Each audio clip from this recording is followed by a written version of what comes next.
Emperor Shadan, on his palatial home planet, is visited by a navigator of the Spicing Guild to discuss their plan to destroy the noble House Atreides by sending them to the spice manufacturing planet Arrakis, only to have their rival family of Harkonnens destroy them.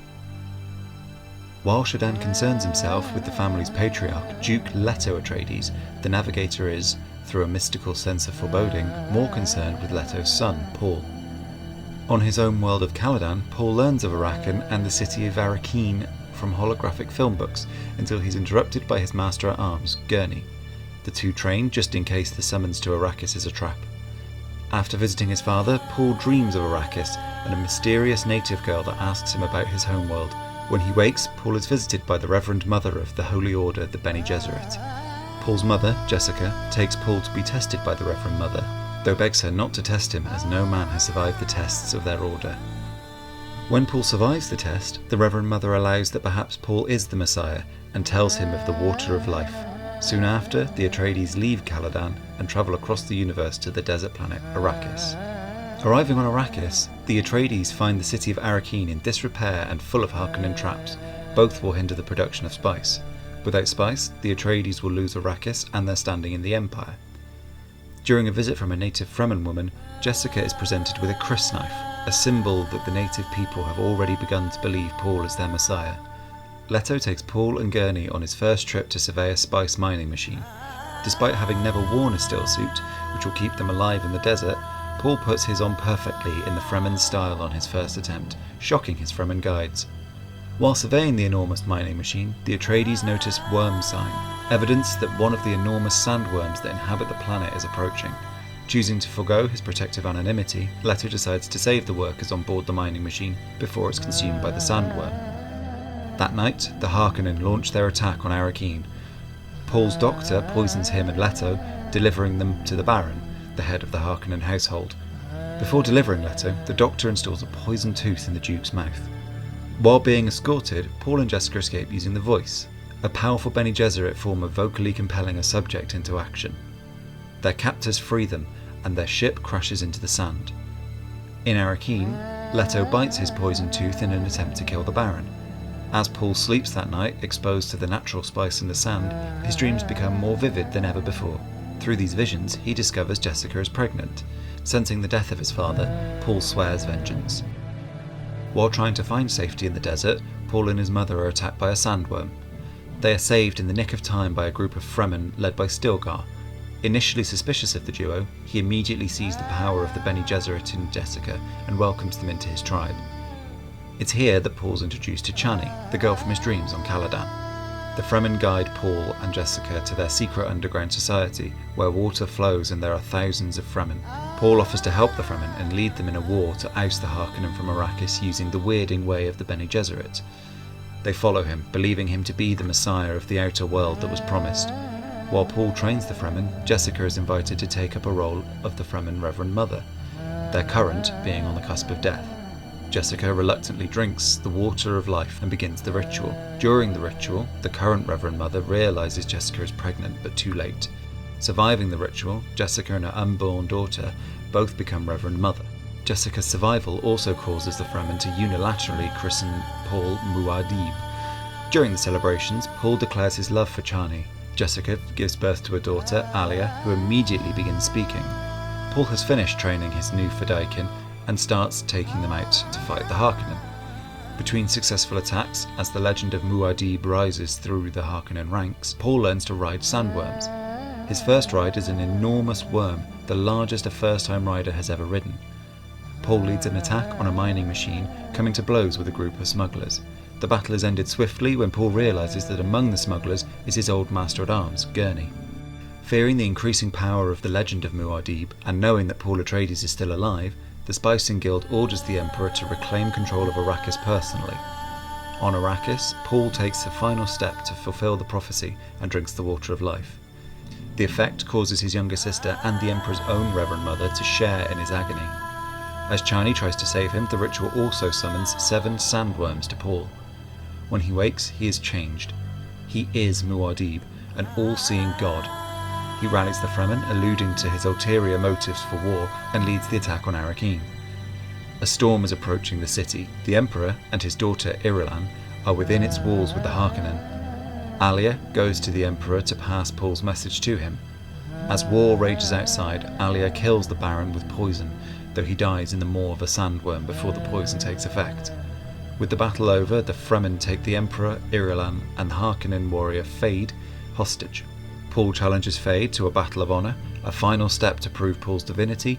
While the fight nearly kills Paul, he does succeed in killing Fade before using the voice to cause the Harkonnen body to explode. Paul demands the throne from the Emperor and takes Princess Irulan's hand in marriage, though reminding Chani that it is she who really has his heart. In the final act, Paul uses the voice to summon rain on Arrakis.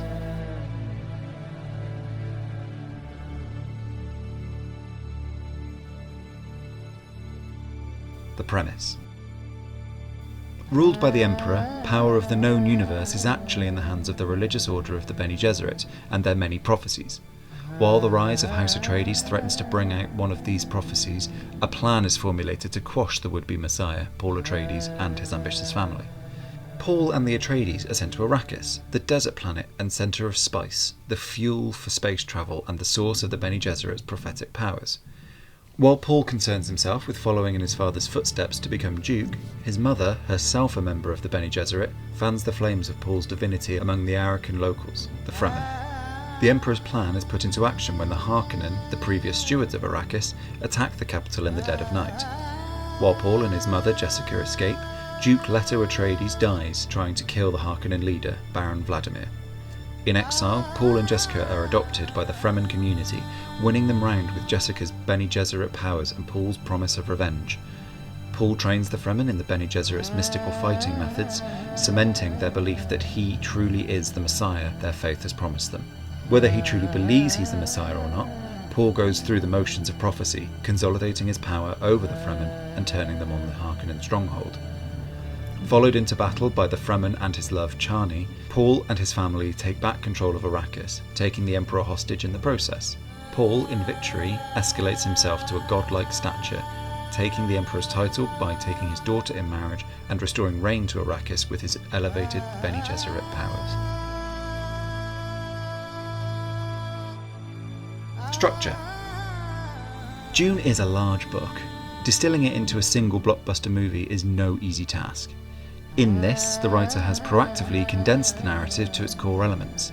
The script shows a strong understanding of the source material while also being fully aware that the narrative rules of the screen are different to that on the page. Through this dedication to the source material, the writer has occasionally struggled with the pacing of this script. As seen in the synopsis above, there's a lot of material on the Atreides homeworld of Caladan before the inciting incident of Paul's arrival on Arrakis. Once arriving on Arrakis, however, very little time is spent establishing Arrakis, its customs and people before the Harkonnen attack and send Paul to the desert to fend for himself. Once in the desert, the Fremen seem to accept him as Muad'Dib almost instantly. While a forward momentum is crucial to a compelling script, the writer shouldn't feel scared to allow moments of character to breathe, so long as they propel the story. A prime example of this is when the Reverend Mother visits Jessica on Caladan. This scene is compelling, appropriately paced, and full of meaningful interactions. Paul's journey to become Muad'Dib is compelling. His provenance, alluded to in Act 1, comes to its natural conclusion by Act 3, and the writer has a clear idea of what this journey is. However, the writer seems to have been limited when writing this script. Not limited by the source material, but by the conventions of a feature film. Key elements of Paul's journey are omitted from the script in order to conform to a structural convention. Is there perhaps room in the script for Paul to question his divine provenance or his desire to sit upon the Emperor's throne? Understanding the wider context of the universe is clearly a crucial element of the writer's interpretation of the source material. The inclusion of a prelude scene between the Emperor and the Guild is a clear example of the writer creating a setting, stakes, and genre immediately. Scenes such as these, positioned as they are currently in the script, can frequently detract from the drama the audience is invested in. If this is the story of Paul Atreides and the prophecy of his divinity, the script should begin with one of those elements. If this is a story of Paul's rise to become Emperor of the known universe, this needs to be more appropriately threaded throughout the rest of the script. Narrative films are, frequently, easily defined as either a 3-act or a 5-act structure. This script appears to be 4 acts of unequal weighting. The first act takes place on Caladan, the second follows the Atreides' attempt to control Arrakis, the third follows Paul's rise through the Fremen ranks, and the fourth is the final battle for Arrakeen. it may be in the writer's best interest to consider either a 3 or 5 act structure for the script. While not necessary, the lack of these structures can cause a script to appear clumsily written. A 5-act structure may cause the script to be too long, and a 3-act structure may mean key material is lost. But either would give the writer and thus the audience a stronger footing when exploring such alien material. One way to assist a stronger structure may be in Dune's villain. Many stories are defined by a strong antagonist. This script again shows reverence for the source material by including the Baron, Fade, and the Emperor as antagonists for Paul's story. However, the script is unclear which, if any, is the leading threat. The Baron is a well-realised and ever-present antagonist, whose end is both true to the source material and cinematically delivered. Despite orchestrating the story to an extent, the Emperor features very little, except to bookend the story. Could his presence be given more weight throughout? Overall, the structure of the script is true to the book on which it's based, but lacks the concise language of screenplay demands. By muddying the waters between source and adaptation, the script lacks the focus it would need to draw audiences. Its final act, however, is extraordinarily cinematic and a clear realisation of what the next draft of this script could be.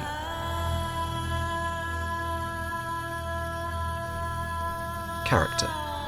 The question of whether Paul Atreides is the Messiah of Arrakis is threaded throughout the language of almost every character. From Stilgard to the Reverend Mother of the Emperor, everyone is defined by this divine question. One character, however, who seems to care little for Paul's journey is Paul Atreides himself. Paul's lack of definable identity is clearly pulled from the source material, but while the reader of a book can fill the blanks of personality with their own, a film audience will not be so forgiving. To survive as a protagonist on film, Paul needs an identifiable want. Throughout this script, it's alluded to that Paul's want is to achieve his destiny. What that is, in his own mind, seems to change from scene to scene with no real causality. Duke of Caladan, Scholar, Duke of Arrakis, Messiah of the Fremen, Emperor, or something else entirely. The writer has a clear understanding of Paul's place within this story, from the Reverend Mother's divine authority to the Emperor's weak grip of power. The context of Dune and the characters that inhabit it are, on the whole, fully realised. Without a protagonist to walk the audience through it, they likely won't engage with the material. Aside from Paul, there is one glaring element that will require attention in future rewrites. The role of women in society has changed drastically from Dune's original print.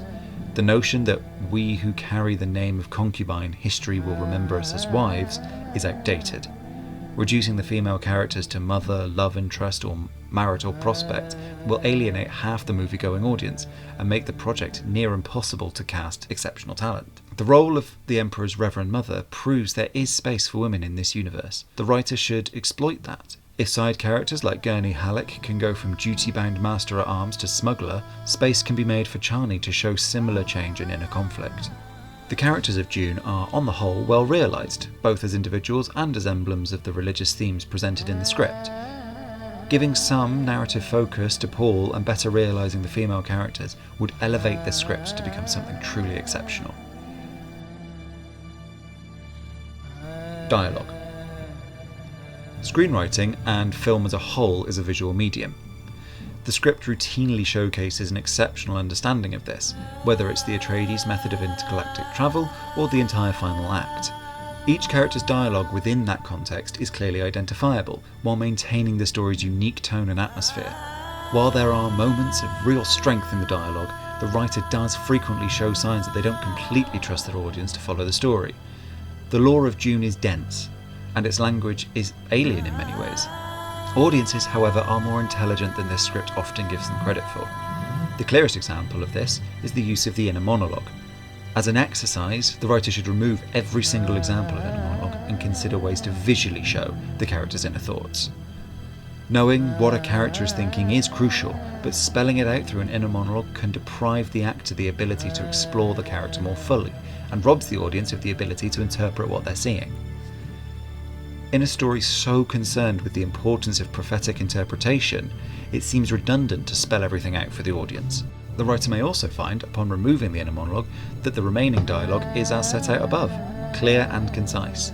The lost lore and important story details may be folded in through other means, as direct dialogue or more visual methods. The screenwriter may find, however, that the story works better without the lost lore. Screenwriting is a visual medium. If dialogue can be avoided, it should be, unless the words are poetry.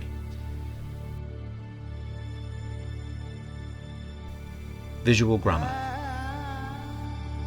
The current script for Dune sits at around 117 pages. This would indicate a runtime of roughly 2 hours. Considering the length of the source material, this is an enormous achievement from the writer. Upon reading the script, it appears the produced film may be considerably longer. This is mostly due to the visual style of the script. The writer should consider in future how reading the script can denote pace and tone. Blocks of text are difficult to read and are often not a proper reflection on how long a scene may be. Spacing the directions also helps the reader properly visualise the script as a film rather than a sequence of events.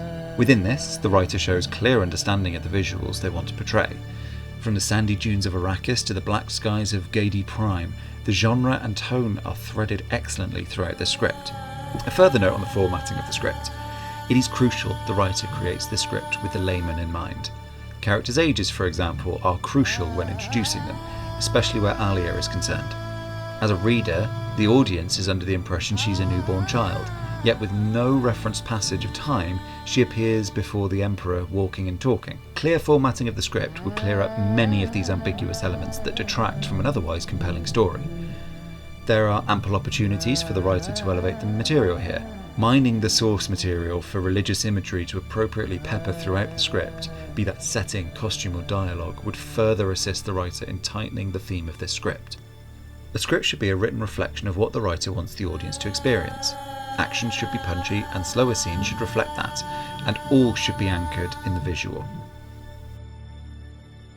Conclusion. Dune is a lovingly created recreation of its source material, mined expertly for cinematic kernels that can create a compelling feature film for a wide audience. With careful restructuring, and by leaning more heavily on the visual over audio, this script could be a visual feast. That said, it becomes increasingly clear that in a modern climate, this version of Dune will never make a compelling conventional blockbuster. To make the necessary amendments that would satisfy fans of the book, the story would become too dense for conventional cinemagoers. To create an accessible blockbuster of conventional length would alienate the fans that would otherwise be this story's biggest champions. In this modern climate, however, there is an option the writer should seriously consider. Peak TV. Apple TV, Netflix and HBO, to name a few, are proving again and again that dense science fiction and fantasy can be properly and lovingly adapted for long-form television. Dune, in this current iteration, is already primed for adaptation into episodic television.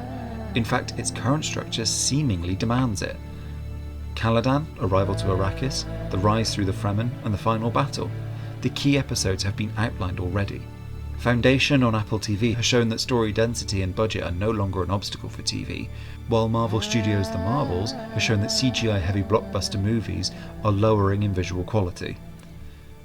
When pursuing this project into its next draft, the writer should seriously consider reworking it for television.